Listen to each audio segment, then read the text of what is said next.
Занимайки се с тази тема, нашия екип стигна до същия въпрос, къде е оригинал на Панагюрското златно съкровище. Категорично и лично ти казвам на Павел Цветанков, който си иска съкровището, че абсолютно не сме за това да го притежава този, който го е намерил. Това няма как да сме на твоя страна. Но абсолютно сме на твоя страна за това да докажем и да търсим къде е истинското панагюрско златно съкровище, което изкачат много въпроси. Първо, колко килограма е било при намирането му? Този въпрос е с повишена трудност. Има данни от 166 грама до 7 кг и половина. 6 кг 166 грама, така ли? Да, до 7 кг и половина има споменато в документи, издадени по това време, когато е открито съкровището, 49-та година. Значи, било е тежко, може да е било нещо с глина, с скал, нещо по него. Така знае ли човек или пък кантарите са им били разстроени? Все пак това е 49-та година. Приемем, че тогава... Да приемем. Едва ли може да се отчупи парче или ако някой отчупил парче... доста интересно ще стане, като проследим цялата история, какви промени следват да оттам нататък. Да историята и да стигнем до това колко копия има и какво е това, което е в музея. Ще ми позволите първо една увертюра. Действащите лица винаги трябва да бъдат без маски. Описани. Започвам с Тодор Чобанов. Бивш заместник министър на културата в кабинета на Борисов, осъден без право на обжалване за превишаване на служебни правомощия и изземване на министерски функции. Делото е 9201 в АССГ. Уличен е в неизпълнение на министерски заповеди и издаване на документи с невярно и подвеждащо съдържание, довели до нарушаване на закона на културното наследство. Защо скачаме на Чобанов? За какво това? Това е човека, който е отговорен за броя копия, произведени в близките 4 години. 4. Ти смяташ, че сега са правени тия копия, последните 3-4 години? Има и сега правени. Само настоящия, т.е. бившия министър на културата господин Рашидов е подписал заповеди за 3 броя копия. Като трябва да вметна, че според закона за културното наследство са разрешени само до 3 броя копия, не на мандат, въобще.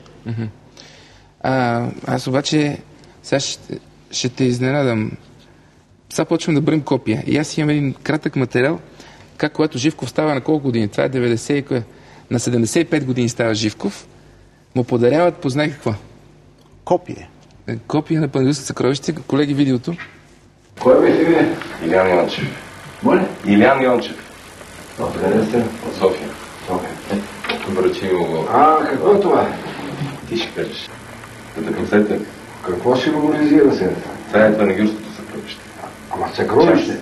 Да, копия. Това дъщерята ми беше ми го поръчвала едно време. Не ви знае. Защо ви го подаря? Това да е в музей, бе? Това е в музей, това е копието. Това е копия? Това е злато. Това е възмутено. Това не е злато, аз знам, да. Благодаря. Много благодаря. 30-40 кг само злато е имал това, което съм дал на държавата. И не знам се къде е, окрадено ли е, съхранено ли е, нищо не мога да ви кажа. Нямам доста там. Ето тези хора не знаят, аз също не знам. Да, добре. Знам, че нямате. Това е една част. Ще се постарая да имате много на конкретно.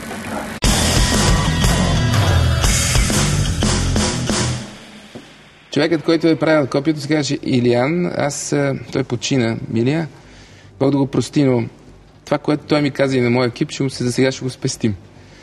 Нататъка. Значи тук вече броиме едно копие. Имаме едно за байтошо. Това е когато Борисов му е още бодигард. Дори се вижда в 97 година това. Ще започнем да броим официално, документално доказаните. Да. 1963 година.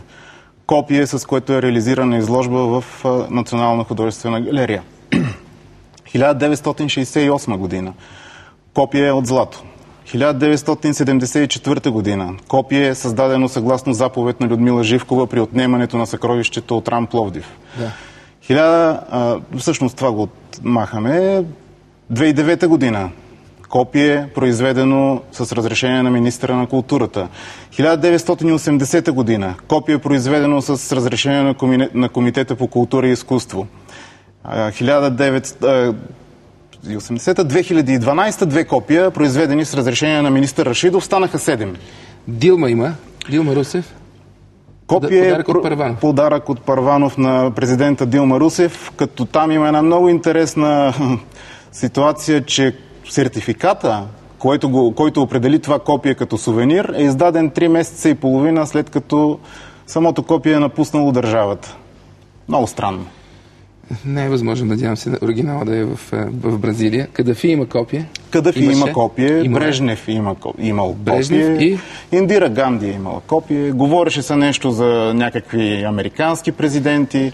Всички държавни глави и премиери до момента са подарили поне по един съд копие на Панагюрското златно съкровище. Какво те кара да се съмнява, че това са просто копия? Хората си ги правят копия, подаряват си на власт. Какво те притеснява тук? Нямат право по закон. Съгласно закона за културното наследство, имат право да се произведат само 3 броя копия на културна ценност. Аз доказвам документално 7 вече. От преди 10 дни е доказано 7-то копие, което е било на изложба тук в София. 63-та година. Добре, но това не е нещо, не е голям грях. Подаряват си, дори те не са златни. Предполагам, че повечето от тия копия не са златни, те сигурно по-злате. Обаче, има нещо много важно. Кое доказва, че това, което в момента съществува като Панагюрско съкровище, е онова, което са намерили твоите дедовци? Нищо. Не е възможно това. Внимай какво говориш, защото трябва да има... Всяко нещо в музея си има инвентарен номер, дали има щампа или каквото е там. Точно така. Златото може би се гравира или нещо друго. Всеки музеен експонат трябва да има отчетно обозначение, което се нанася задължително върху самия предмет. Да. Панагюрското златно съкровище няма отчетни обозначения и в момента се водят дела за липсата им. Ще питаме Божидар, това не е възможно. Това какво трябва да представлява? Щампа или издраскано, гравирано? Това е шифър, който се определя с заповед на министъра на културата, с определен цвят, код на музея, код даден от самия министър. Да драскаме по съкровището или какво трябва да бъде? Такива са законодателните разпоредби. Питаме министъра да отговори какво точно е разпоредил, защото такава заповед фактически няма. Понеже това е злато, ние не можем да му лепнем хартийка, да му залепим или тиксо. Закона не прави изключения.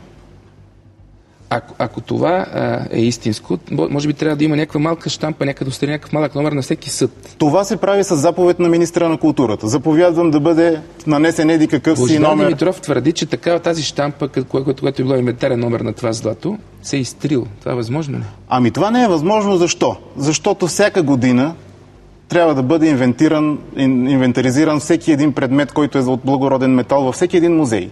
Да. Ако е имало някакви механични повреди върху тези номера, те би трябвало да бъдат отстранени на първата текуща или следваща евентуална инвентаризация. Човек, дори като си гравира халките, това остава за вечни времена. Едва ли може Точно така. Златото е благороден метал. Всички знаем свойствата на благородните метали. Не подлежат на ерозия, трудно се износват. Експертиза правена ли е за оригиналност? През изминалите 62 години изтекли? Не. Това са документи от Министерство на културата, документи от Министерство на вътрешните работи. Никога не е правена експертиза на Панагюрското златно съкровище, както и оценка. Било е в БАН, някакви хора са огледали. Ами още по-странно е, че не е било в БАН. През 93-та са правили, Божидар пак Димитров казва също, че са правени оценка. Не оценка, ами правено е... Божидар Димитров казва едно.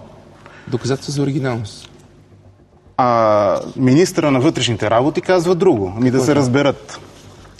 Кой министър на вътрешните работи казва, че не е правена експертиза? Настоящия. Ето. В МВР никога не са правени експертизи през изтеклия период от 1950 до 2012 година. Заместник министър Вучков. Не, това е Вучков тук. Да, той е по заместване. Да? Ето го и Цветанов. Той пише в НИКК МВР не се извърши експертизи на Панагюрско златно съкровище, поради което МВР не разполага с търсената ситуация информация. Ето го Цветанов по същия въпрос. Кого обвиняваш и за какво? Не мога да ги чета всичките, ще ми ги оставиш. Окей. Кого обвиняваш и къде е всъщност? Обвинявам държавата в безстопанственост. Съкровището е променило инвентарните си номера. Това е стопанско престъпление. Променило е размерите си в различните вписвания през годините.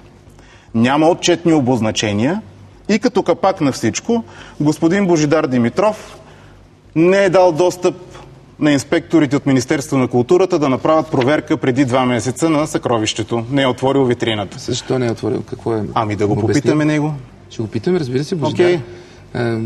Господин Димитров, поканен сте веднага да говорим за тия неща. Какво подозира Павел Цветанков? Павел Цветанков и не само той, чете документите, вижда огромните разлики, вижда разликите в размерите. Има много теория на конспирацията, която вижда, да, но Павел Цветанков говори с документи, които е събрал 5-6 години назад. Къде е според теб?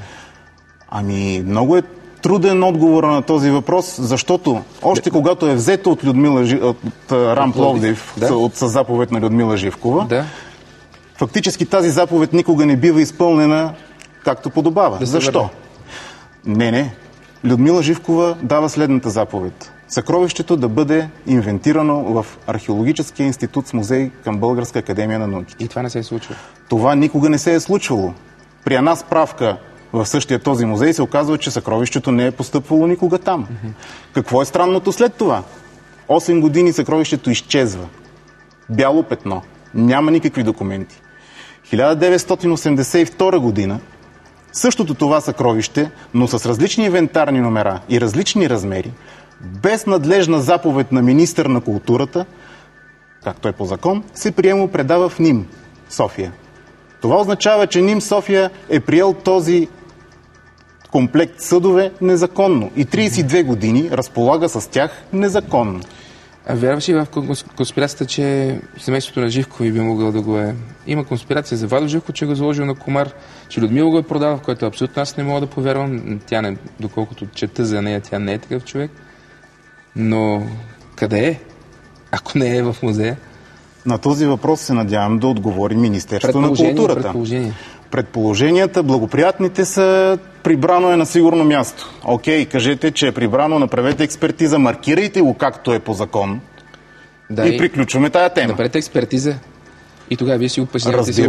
Разбира се, че експертиза. Да. При толкова големи разлики в грамажите, в размерите, в инвентарните номера, липса на документи, вписване без заповеди. От тебе.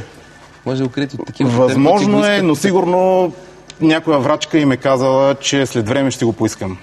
Защото тия неща са започнати да се работят още от 22 декември 1949 година. Съгласен ли си да говорим по оригиналността на това съкровище с Божидар Димитров в едно студио?